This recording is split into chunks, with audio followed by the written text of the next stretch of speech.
In this video, I'm gonna teach you how to have more FPS in Roblox on the PlayStation 4. It's a very easy process, so make sure to follow along. In this video, I'm gonna give you plenty of options that you have to increase performance and get more frames per second on the PlayStation 4 version of Roblox. Keep in mind that this can be difficult because the console releases of Roblox aren't highly optimized for high frame rates. However, you can try these methods in order and you will be able to squeeze some extra frames here and there.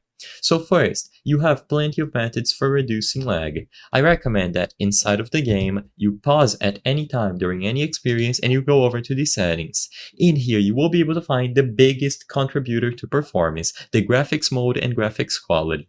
First, if the graphics mode is set to automatic, change it to manual just in case. In here, you can adjust the quality of the game. So as you can see, if I look around, you will be able to notice the textures, all of these models in the background over here in the sea. You will be able to see the reflections and, like I said, the quality of the textures and shadows in general.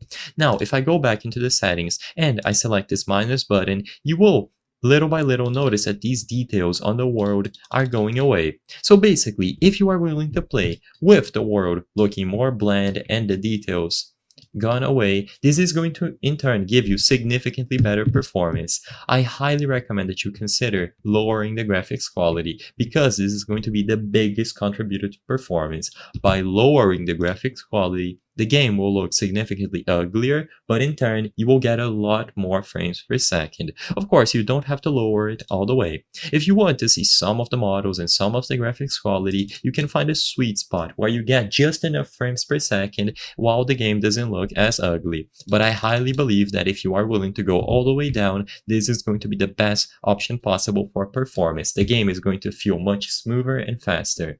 Besides this, there's not much that you can do. You can close unused applications on the background of your PlayStation 4 console, and if you have the PlayStation 4 Pro model, you can also enable the boost mode available on the settings. I hope I was able to help you on how to have more FPS in Roblox PlayStation 4. If this video helped you, please be sure to leave a like and subscribe for more very easy tips. Thank you for watching.